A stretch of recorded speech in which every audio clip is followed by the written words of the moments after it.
नमस्कार प्यारे साथियों और प्यारे बच्चों। आज डिग्री के बाद एक और टॉपिक करवा रहा हूँ जिसका नाम है मॉडल्स। यानी काफी इम्पोर्टेंट टॉपिक है ये मॉडल्स। अब मॉडल्स में क्या होता है कि एक तो हमेशा याद रखना, कुछ मैं आपको नियम बता देता हूँ फिर मैं आपको करवाऊंगा, थोड़ा सा देख लो। यहाँ लिख रहा हूँ मैं नियम, कुछ नियम बता देता हूँ मैं आपको। यानी मॉडल्स है ना, हमेशा याद रखना कि मॉडल्स में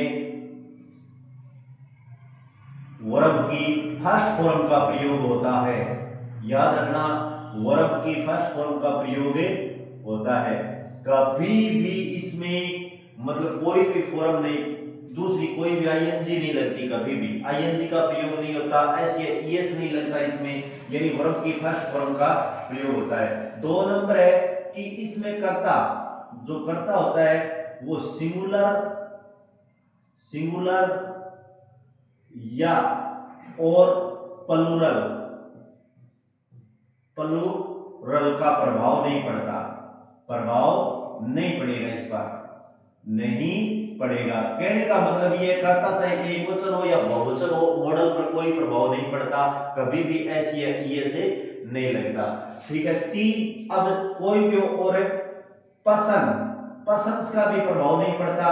पर्सन्स यानी जैसे तीन होते हैं, फर्स्ट पर्सन या सेकंड पर्सन या थर्ड पर्सन, कोई भी हो पर्सन, चाहे आई हो चाहे वी हो या ही सी इट हो। कहने का मतलब ही सी, तीनों पर्सन होते हैं ना, आई हो, आई वी या यू या ही सी इट, कोई भी करता हो, इन पर प्रभाव नहीं पड़ेगा। यानी इन पर प्रभाव नहीं पड़ेगा, हमेशा इसमें क्या करना है, नहीं पड़ेगा।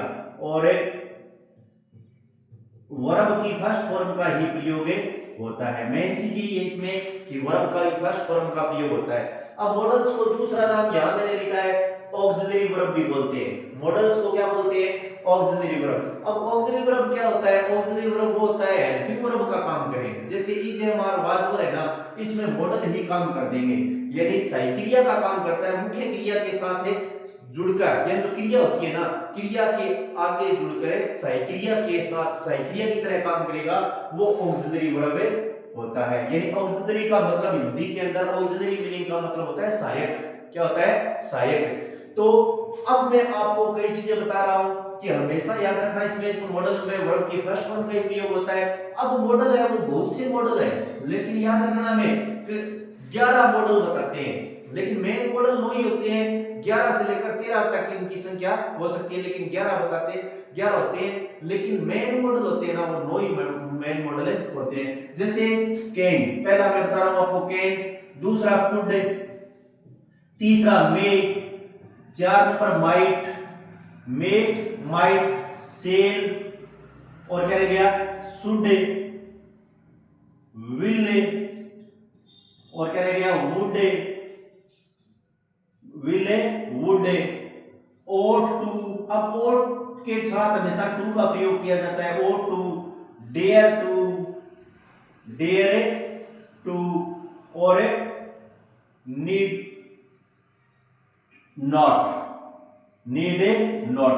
ये कुल मॉडल है can, could, may, might, shall, should, will, would, और ought to और dare to और need not, ये मॉडल होता है। इन मॉडल में हमेशा वर्ब की फर्स्ट फॉर्म का प्रयोग करेंगे। हम वर्ब की कौन सी फॉर्म का प्रयोग करेंगे, फर्स्ट फॉर्म का प्रयोग करेंगे। अब मैं आपको कुछ मॉडल है वो आसानी से मैं आपको बता रहा हूं। कैन, कैन को हमें ज्यादा याद नहीं रखना है, इसमें याद रखना है कि प्रेजेंट एबिलिटी होगी, एक तो एबिलिटी होगी और एक क्या होगी, कैपेबिलिटी। एबिलिटी योग्यता या क्षमता, योग्यता या वर्तमान के अंदर जो आदमी के अंदर योग्यता है या क्षमता है वो क्या होगा, कैन मॉडल होगा। यानी एबिलिटी दी होगी यानी योग्यता, या कैपेबिलिटी होगी किसी की क्षमता। एबिलिटी यानी वर्तमान के अंदर एबिलिटी का दर्शाएगा या कैपेबिलिटी दर्शाएगा, वो कैन मॉडल होगा। अब कैसे वाक्य, कंपटीशन में वाक्य इस प्रकार पूछते हैं कि खाली स्थान छोड़ देंगे, यहाँ रिपेयर दिस का।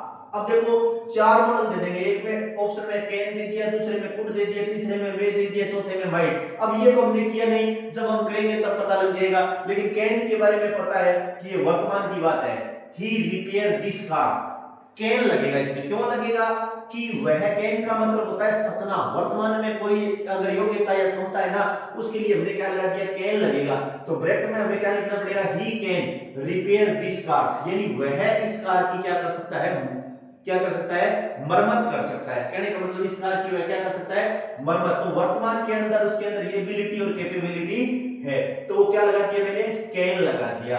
ठीक है, अब दूसरा एक और वाक्य देख लो, सी कैन लिफ्ट यानी 50 केजी एट ए टाइम। अब देखो वह, अब यहाँ कुड मे कैन शुड इनमें से क्या आएगा, तो कैन ही आएगा, क्योंकि सी लिफ्ट वह उठा सकता है 50 किलो वजन एट ए टाइम, वर्तमान के समय की बात कर रहा है कि आज वह 50 किलो वजन है वो उसकी उठाने की क्षमता है। तो हमने इसमें से क्या लिखेंगे, इनमें से कैन आएगा, यानी सी कैन लिफ्ट 50 या 50 केजी एट ए टाइम। अब एक याद रखना है, कंडीशनल सेंटेंस में आता है। कंडीशनल सेंटेंस वो होता है जो शर्त के वाक्य होते हैं, यानी कंडीशनल सेंटेंस वो होता है जो हमें क्या करना होगा, एक शर्त के वाक्य देंगे। तो अब हमें यानी इफ ही ट्राइज और ही, अब ही कैन, अब देखना यानी इफ यहां लिख दिया मैंने, इफ ही और बाद में क्या लगा दिया, ट्राइज, यानी इफ ही ट्राइज, तो यदि वह कोशिश करता है, तो ही कैन, और वह यदि वह क्या करेगा, कोशिश करेगा। यदि हमने लिख दिया है कि इफ ही ट्राइज और यदि वह क्या करेगा, कोशिश करेगा, तो सी और ही कैन, ये थोड़ा सा चेंजिंग कर दिया मैंने, ही कैन अचीव, अचीव है ये थोड़ी सी मिसप्रिंट है, अचीव इट, यानी देखो इफ ही ट्राइज यदि वह क्या करेगा, कोशिश करता है, तो ही कैन अचीव इट। अब देखो इफ शर्तात्मक वाक्य है, ये कंडीशनल का वाक्य है। इफ क्या वाक्य है, कंडीशनल दिया है, यदि इफ से जुड़ा हो और वर्तमान के अंदर शर्त दी हो, यदि वह प्रयास करता है, तो ही खाली स्थान देंगे यहाँ पर कैन अचीव, यानी इफ लगा होगा, इसके बाद यदि यहाँ खाली स्थान दे दिया तो वो कंडीशनल का वाक्य होगा और उसमें हमें क्या करना है, कैन करना है। तो ये एक प्रकार का है। अब रह गया 2 नंबर, इसी का भाग है कि 2 नंबर हम करेंगे तो वो कौन सी चीज होगी, कुड का, ये 2 नंबर चीज होगी, वो चीज हमें क्या करनी है, कुड लिखेंगे। यानी आगे जो करेंगे ना वाक्य वो दूसरा, अब वो दूसरा वाक्य है वो हमें किसका करना है, कुड का वाक्य करना है। तो अब कुड के अंदर भी वही चीज होगी, यानी जैसे ही हम कुड करेंगे ना तो कुड के अंदर क्या होगी, पास्ट एबिलिटी और कैपेबिलिटी। यानी याद रखना कुड करेंगे ना, COULD कुड, तो उसके अंदर हमें क्या होगी, उसमें तो प्रेजेंट होती थी और इसमें क्या होगी, पास्ट एबिलिटी। ये क्या होगी, पास्ट एबिलिटी और कैपेबिलिटी, क्या होगी, कैपेबिलिटी। यानी चीज वही है, उसमें तो प्रेजेंट की बातें थी और इसमें भूतकाल की योग्यता आ जाएगी। यानी अब वाक्य है वो पूरा का पूरा चेंज है, वो किस में चला जाएगा, वाक्य भूतकाल में चला जाएगा। यानी पूरा का पूरा वाक्य है वो भूतकाल के अंदर जाएगा। सी कुड स्विम, अब यहां लिख देंगे हमें सी और क्या लिख दिया, could swim, C could swim. अब यहां व्हेन सी वाज और क्या लगा दिया, यंग, यानी यहां क्या लगा दिया मैंने, व्हेन सी वाज यंग। अब देखो बात वही है कि सी भूतकाल की बात हो गई, कुड स्विम। अब देखना है आगे कि सी और बाद में यहां ब्रैकेट में दे दिया स्विम, अब कुड लगेगा क्योंकि व्हेन सी वाज यंग, यानी वह तैर सकती थी या तैरती थी जब वह क्या थी, युवा थी। यानी सी वाज यंग या सी वाज 20 इयर्स लगा सकते हैं कि व्हेन सी वाज 20 इयर्स, जब वह 20 वर्ष की थी तब वह क्या कर सकती थी, यानी तैर सकती थी। अब आगे है ही कुड लर्न फास्ट। अब देखो आगे दूसरा एक और देख लो, चाहे ही और बाद में क्या लगा दिया, कुड, और इसमें क्या लगा दिया, लर्न, LERN लर्न, और बाद में क्या लगा दिया, फास्ट। और व्हेन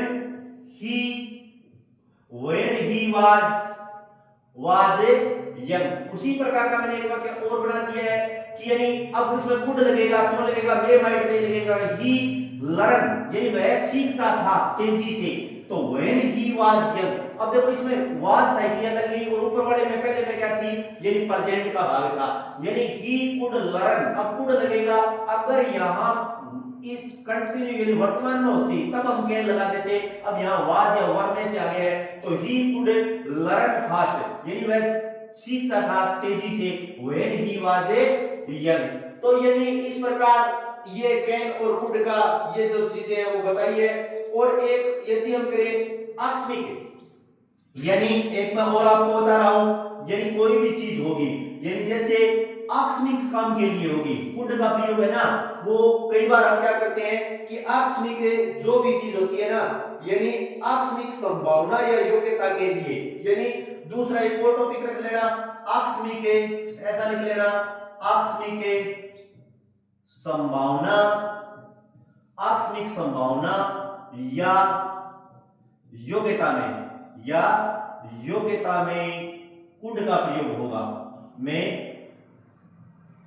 कुड आएगा। यानी आकस्मिक संभावना या योग्यता होगी ना, उसमें हमेशा अगर वाक्य गुण में if I had more money, I could buy, I could avoid, if यदि बात कोई होगी इफ आई हैड और क्या लगा दिया मैंने, more money, if I had more money. तो अब देखो यदि मेरे पास क्या होता धन, तो आई कुड, अब मैं क्या लगा दिया यहां, अब वह क्या आएगा, आई फिर खाली स्थान छोड़ देगा, बाई ए कार। अब देखो यहां कि यदि इफ आई हैड, अब देखो इसमें भूत पहले तो प्रेजेंट के अंदर थी तब तो कैन लगा दिया, अब पास्ट में आ गई ये बात है, तो इफ तो लगा हुआ है, यदि प्रेजेंट की साइकिल होती ना, प्रेजेंट टेंस में कोई भी साइकिल होती तब यहां कैन लगाता, लेकिन अब इफ के बाद क्या आ गई, पास्ट की आ गई हैड। थोड़ा टेंस मैंने करवाया है, उनको पढ़ लेना कि इफ से शुरू हो गया, if I had more money, यदि मेरे पास धन होता, तो आई, तो यहां कैन नहीं लगेगा, क्या लगेगा, कुड लगेगा। क्यों लगेगा, क्योंकि यहां का पास्ट का भाग है ये, यदि प्रेजेंट का भाग होता तो कैन लगा देता। तो if I had more money I could bye A car. तो इस प्रकार ये कैन और कुड का थोड़ा ये थोड़ा सा ज्यादा बार-बार हम पढ़ेंगे ना तो हमारे दिमाग में अच्छी तरीके से आ जाएगी। अब कैन और कुड हो गया, अब सारे मॉडल है जितने भी है ना ये दो करेंगे, आराम से समझ में आ जाएगा, इनको पढ़ने की जरूरत है। बाकी ज्यादा इसमें कोई रूल और वो चीज नहीं होती, क्योंकि वाक्य भी हम बताते हैं, कई बार बोलते नहीं है क्या कि मैं इस किताब इस संदूक को उठा सकता हूं, अगर बोलने में भी काम आता है कि मैं इस संदूक को उठा सकता हूं, तो मैं क्या लिखूंगा, I can lift this box, मैं इस संदूक को उठा सकता हूं, मैं ये कार्य कर सकता हूं। अब मैंने बोल दिया कि मैं ये कार्य कर सकता हूं, तो आई कैन डू इट, ये कोई भी है मैं ऐसा कर सकता हूं या मैं ये कार्य कर सकता हूं। तो मॉडल हमेशा याद रखना, मॉडल में वर्ब की फर्स्ट फॉर्म का प्रयोग होता है, आईएनजी नहीं लगती, एस या ईएस का प्रयोग नहीं होता, और मॉडल है वो साइक्लिया का काम करता है। जब साइक्लिया न हो तो वर्ब से पहले जुड़ करे मैन साइक्लिया का काम करेगा, और मॉडल को इन तरीके से हमें पढ़ना है, यानी कैन आ जाए तब तो हमें प्रेजेंट एबिलिटी और कैपेबिलिटी में आएगा, और कुड तब करेंगे हमें जब पास्ट एबिलिटी या कैपेबिलिटी में हम करेंगे। तो इस प्रकार हमें अच्छी तरीके से तैयारी करनी है, और भी हम मॉडल है वो आगे करेंगे, धीरे धीरे हर टॉपिक हम कर रहे हैं। और हमेशा नशे की प्रवृत्ति से दूर रहना और शेयर और लाइक जरूर करना, इन्हीं शब्दों के साथ धन्यवाद।